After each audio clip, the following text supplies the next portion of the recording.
Every child deserves to celebrate the joy and anticipation of meeting Santa during the Christmas season. Shouldn't that include the deaf child as well? Hello, Santas. All of you have probably had the opportunity to greet a deaf child. Were you prepared? I'm here to make sure you are.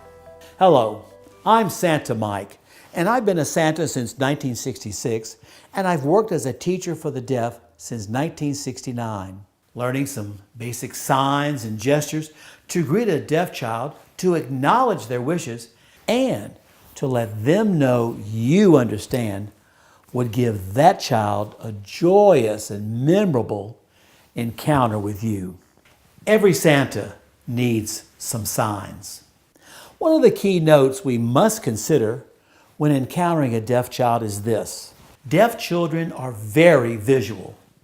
That means they will take in much of the information with their eyes. When speaking to a deaf person or a deaf child, hearing people often make two glaring mistakes. Number one, many people exaggerate their lip movements because they think it helps deaf people read their lips. Remember, many sounds are formed in the back of the throat and not visible on the lips. Also, many sounds formed on the lips look the same to a deaf person. Now, to demonstrate just one example, I want you to read my lips and tell me what you think I said. Are you ready? Again. Were you able to lip read? How many of you thought I said, I love you? What I said was, olive juice. Lip reading is more difficult than we think. So, exaggerating your words will not help a deaf person understand you. The number two mistake that hearing people make whenever they encounter a deaf child or an adult is that they will often try to speak louder. Many people are thinking it will help the deaf person to hear words or understand better. Hearing loss is not related to volume, but the inability to hear certain frequency levels. So, what's the first rule when encountering a deaf person? Speak normal.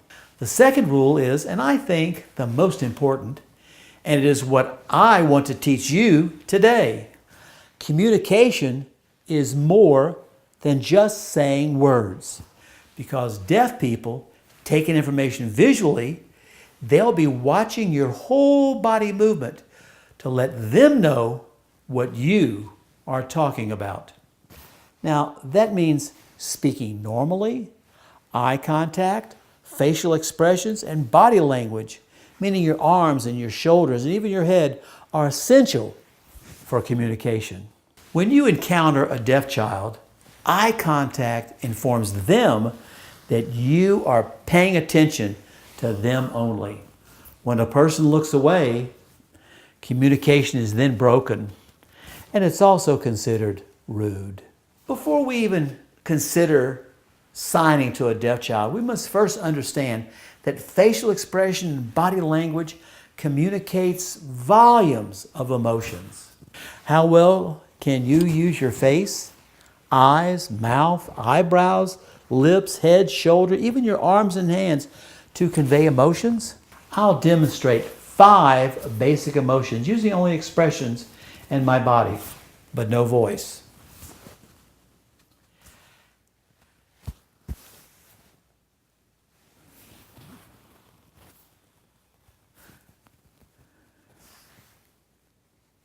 Now here is that again with the answers. Happy, mad, sad, fearful, confused. How many did you get right? A lot depended on my ability to express the emotions and then your ability to understand it. You can practice this with a partner. See if they can identify what emotion is on your face. Or you can use a mirror. Rule number 2 is this. Using appropriate facial expressions and body language. This is essential for communicating the right message to the deaf child. It may require many years to become fluent with sign language, but with combining gestures and facial expression and body language and eye contact, one can successfully communicate with a deaf person. Remember, be natural in your approach to communicate. Relax and enjoy communicating with deaf children. Now, I'll teach you some basic signs that you can match with body language and facial expressions and gestures to communicate the joys of Christmas to a deaf child. Remember to speak normally and use your best expressions, eye contact, and body language. Here are some basic signs and gestures you can use, and they all start with a big smile. Hello, hello. Flat palm, just a natural sign. This is an M for Mary in a circle, Mary. If you change that M to a C, it becomes Christmas. Christmas. Merry Christmas. Merry Christmas. Happy. Flat palm on the chest. Oh, happy. We are happy it is Christmas. And now for some personal pronouns. Just use your index finger. You happy? Me happy? He's happy? Yes. She happy? Uh-huh. How about they? Are they happy? Yes, yes. Name. You can say you name, my name. Two N's tapping each other. Name. Santa Claus.